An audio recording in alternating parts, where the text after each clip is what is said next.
Assalamualaikum warahmatullahi wabarakatuh. Bertemu lagi bersama Ibu dalam mata pelajaran IPA kelas 5 MI At-Taqwa. Nah, kali ini kita akan mempelajari tentang kalor. Ayo semangat. Sekarang coba kalian perhatikan gambar tersebut.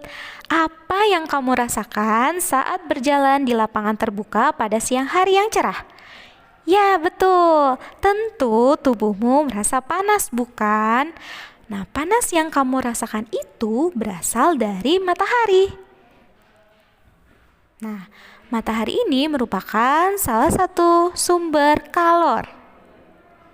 Hah? Kalor? Apa itu kalor? Ya, kalor adalah salah satu energi yang berpindah akibat perubahan suhu. Atau kalor ini merupakan istilah lain dari kata panas. Jadi kalau ibu guru bilang kalor itu tandanya panas ya. Paham anak-anak? Sip, kita lanjut ya. Penjelasan berikutnya. Lalu dari mana panas berasal? Panas atau kalor berasal dari sumber panas. Apa itu sumber panas? Sumber panas adalah segala sesuatu yang dapat menghasilkan panas. Nah, contohnya diantaranya matahari. Nah, ini sumber panas terbesar ya. Kemudian yang kedua yaitu api unggun. Nah, biasanya kalau kalian melaksanakan camping, kalian tentunya menghangatkan tubuh kalian itu salah satunya dengan menyalakan api unggun ya. Berikutnya, sumber panas berikutnya yaitu korek api yang menyala. Nah, kalian harus paham ya, kalau korek api saja itu bukan sumber panas, tapi kalau korek api tersebut menyala, nah itu dia yang disebut dengan sumber panas. Jadi kalian harus teliti dan cermat. Berikutnya yaitu kompor yang menyala. Kalau kompor saja itu bukan sumber panas, tapi kalau kompor yang dinyalakan atau kompor yang menyala itu baru sumber panas. Nah, selain yang disebutkan dalam slide ini, tentu masih banyak contoh sumber-sumber panas lainnya. Coba sekarang kalian gosokkan kedua telapak tangan kalian. Kurang lebih 1 menit. Apa yang akan terjadi? Ya, betul. Kalian akan merasakan hangat pada tangan kalian. Nah, berarti ketika kalian menggosokkan kedua tangan kalian tersebut, kalian juga mampu menghasilkan panas. Nah, begitu. Ya, berikutnya adalah manfaat panas. Nah, panas memiliki beberapa manfaat. Di antaranya, yang pertama, mempertahankan suhu atmosfer sehingga kondisi bumi sesuai untuk kehidupan makhluk hidup. Yang kedua yaitu membantu proses siklus air. Nah, kalian masih ingat apa peran matahari dalam siklus air ini? Ya, untuk membantu dalam proses evaporasi, yaitu menguapkan air laut. Kemudian manfaat berikutnya yaitu membantu proses transpirasi pada tumbuhan ya. Ini juga berperan dalam siklus air. Berikutnya yaitu membantu aktivitas manusia. Nah, diantaranya membantu mengeringkan pakaian, kemudian membantu untuk memasak, dan juga membantu dalam proses pembuatan garam. Nah, tentunya masih banyak lagi manfaat-manfaat panas yang dapat kita rasakan. Oke, baik. Sekarang kita berterima kasih yuk kepada panas. Panas, terima kasih ya. Berbicara tentang kalor, tentunya kita tidak akan terlepas dari suhu. Hah? Suhu? Apa itu suhu? Nah, suhu adalah derajat panas atau dinginnya suatu benda. Suhu ini dinyatakan dalam satuan derajat Celcius, derajat Fahrenheit, atau derajat Kelvin. Nah, biasanya di Indonesia itu menggunakan satuan derajat Celcius. Tinggi rendahnya suhu secara tepat dapat diukur menggunakan termometer. Termometer yang paling banyak digunakan dalam kehidupan sehari-hari diantaranya yang pertama termometer klinis atau sering kita kenal dengan termometer suhu badan. Nah, sesuai dengan namanya, termometer ini berfungsi untuk mengukur suhu badan kita. Biasanya kalau kalian sakit, kalian menggunakan termometer ya untuk dicek suhunya, apakah kalian demam atau tidak. Nah, kalian bisa menggunakan termometer suhu ini.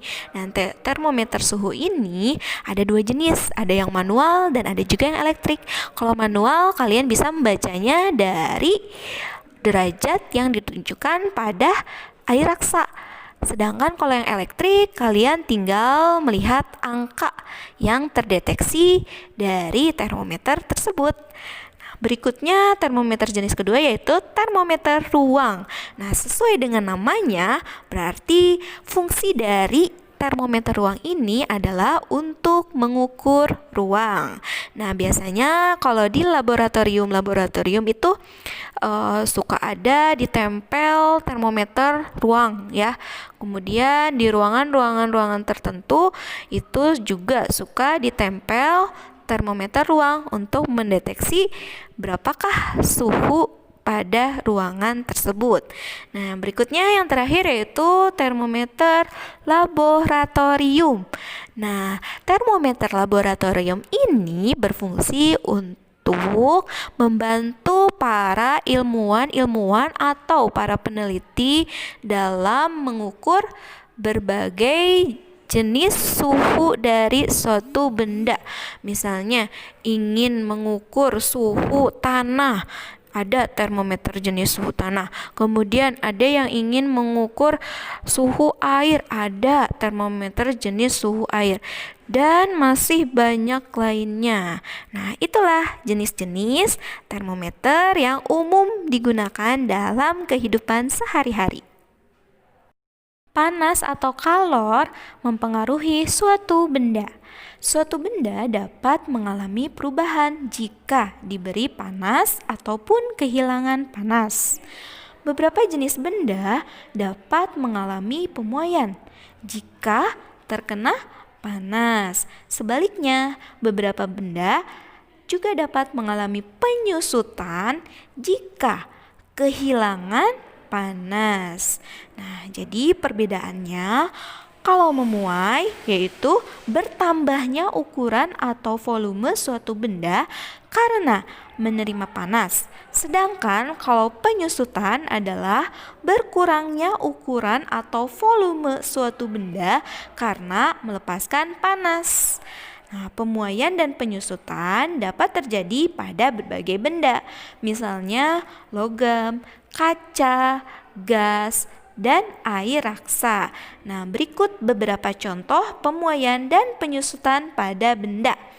Nah, yang pertama tentunya kalian pernah melihat ya ketika berjalan-jalan di lingkungan sekitar kalian melihat tiang listrik dengan kabel listriknya. Nah, pada kabel listrik tersebut PLN sengaja ya memasang secara kendur. Nah, mengapa hal demikian terjadi? Karena ketika udara panas, kabel akan memuai sehingga menjadi lebih panjang.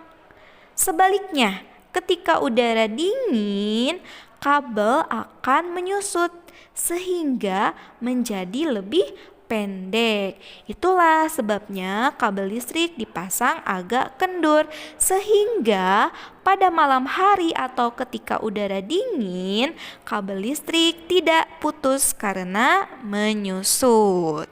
Paham? Oh iya, aku jadi tahu deh. Oke, selanjutnya kaca pada jendela.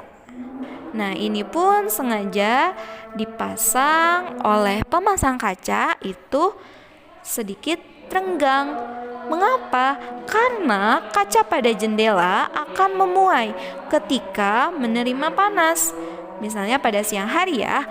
Oleh karena itu, kaca jendela sengaja dipasang agak renggang dengan bingkainya. Hal itu juga dilakukan untuk mencegah kaca pecah jika memuai. Nah, selain kaca jendela, kaca juga digunakan untuk membuat gelas. Nah, gelas kaca yang semula dingin atau basah sebaiknya tidak dituang dengan air yang sangat panas, karena pemuaian yang tidak merata antara kaca bagian dalam dan luar gelas akan menyebabkan gelas pecah. Ayo, siapa yang pernah ngalamin? Ibu juga pernah ya ngalamin seperti itu. Oke, berikutnya gas di dalam ban atau balon. Nah, ini seringkali mengalami pemuaian jika menerima panas. Sebagai contoh, balon atau ban sepeda yang dibiarkan di bawah terik matahari pada saat cuaca panas akan meletus karena gas di dalamnya memuai. Nah, yang terakhir yaitu air raksa di dalam termometer. Nah, ini akan memuai ketika menerima panas. Pemuaian air raksa ini dimanfaatkan untuk menunjukkan suhu pada termometer. Bagaimana bisa terjadi perubahan suhu? Kalian telah mengetahui bahwa semakin panas suatu benda, maka semakin tinggi pula suhunya. Jadi, pemberian panas pada suatu benda akan meningkatkan suhu benda tersebut. Contohnya, ketika kalian berada di dekat api unggun atau sumber panas lainnya, maka suhu tubuh kalian akan meningkat. Nah, sebaliknya, jika benda melepaskan panas, maka suhu benda tersebut akan turun. Contohnya, air yang disimpan di freezer akan mengalami penurunan suhu, juga akan berubah bentuknya menjadi es batu. Ya, demikianlah pembahasan tentang kalor. Nah, berikutnya tugas untuk kalian adalah silakan kerjakan Google Form-nya ya. Semangat! Assalamualaikum.